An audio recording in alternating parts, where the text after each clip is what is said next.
Hey, I'm Ashley Long. I am a stroke survivor now for 4 years.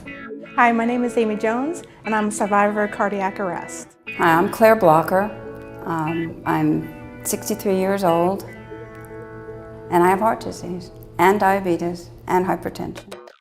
At the age of 28, I was to deliver my first child, and I had a C-section, and 5 days after I gave birth to my child, I ended up one morning waking up, going into the kitchen, and I was reaching up to fix myself a bowl of cereal, and as I was reaching up, my husband looked at me and said, "What's wrong with you, Ashley?" And he said that at that time I was slurring my speech, my left arm was not working the way it should have been, and that I had a facial droop. So he said that he was going to call 911, so I begged him not to call 911 and actually told him that I would be okay if I would go back to bed. And I had actually taken some pain medication for the first time while at home because of my C-section, and that I thought it was a reaction to the pain medication. As a nurse, I'm thinking about what is wrong with me, and I actually thought I was having an adverse reaction to pain medication, and I had also not eaten anything, so I thought my blood sugar was low. So medic took my blood sugar, and I actually signed refusal papers to go to the hospital, and they were actually going to leave, and then my husband said, "Ashley, you need to reconsider," and actually called him back into the room, and as I stood up, that was the last thing I remember. I was 9 months pregnant, and we were just a couple days of our due date, and I went into cardiac arrest. It was about 2:30 in the morning, and I was sleeping on the couch downstairs. I was too tired to go upstairs to bed, so I sent my husband upstairs for a good night's sleep because we wouldn't have too many once the baby was here, and thankfully he didn't listen to me and he stayed downstairs with me, and he heard me gurgling and gasping for air, and I was on my stomach, so he put me on the floor and rolled me into my back, and I was already turning blue. He called 911 and started CPR and performed compressions until the rescue crews arrived, and I was lost a few times in transport and at the ER. And next thing I remember from that weekend was waking up and I had the baby and I was on the cardiac unit and getting ready to have an ICD put in for surgery. When I was 47, I woke up one morning. I knew something was wrong and didn't know quite what it was, and ended up going to the doctor and found out I was in the midst of having a stroke. And that stroke for about a year and a half left me without the use of my right side pretty much. I gradually came back with the help of a therapist, and then I just started working again. And then 4 years later, I went into the hospital for a separate reason. I went in for a dog bite on my hand from a dog I used to have, no longer have. And they operated on my hand. The operation went just fine.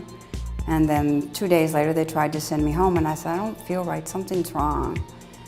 And I said, "I can't breathe very well. Something's wrong." So they sent a pulmonologist in and a cardiologist in. They both said I was just fine.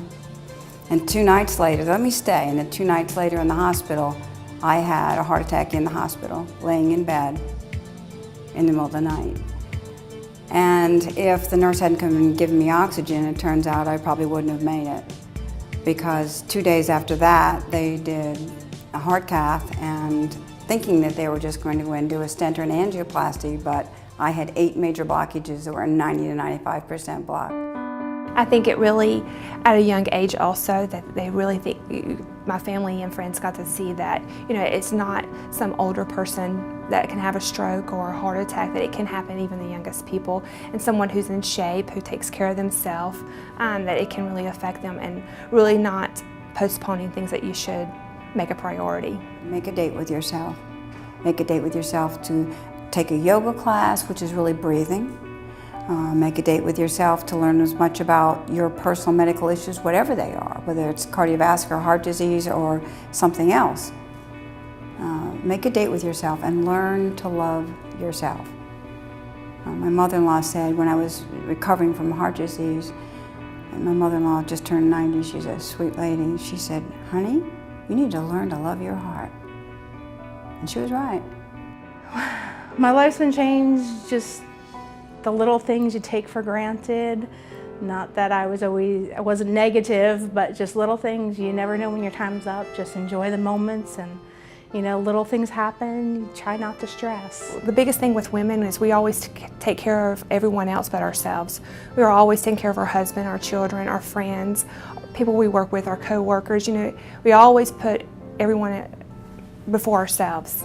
I think every woman should be checked, have their cholesterol checked when they're 20 years old, because you have a good baseline then, and then you should get checked on a regular basis until you're about 40 years old, and first on a regular basis for the younger women every 4 to 5 years, and then when you're about 40 you should start to be checked a little more often, unless you show that you already have high cholesterol or hypertension. With the experience, I did see the light, and a lot of relatives that are no longer here and ones that I didn't know from my husband's family were, I saw them and they were all turning me around to go back. So that was an experience and just real emotional and real, we're miracles and we're blessed.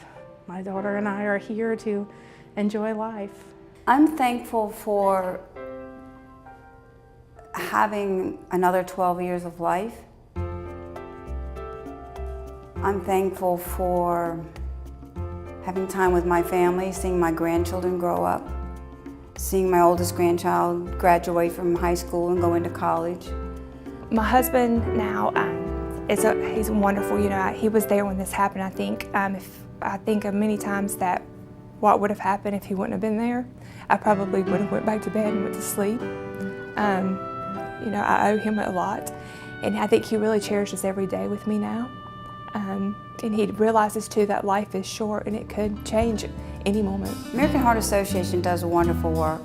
A lot of the money raised is through research, but it also, everyone would notice, the American Heart Association is local, and it reaches out to help women in this community not to have heart attacks and not to have a stroke.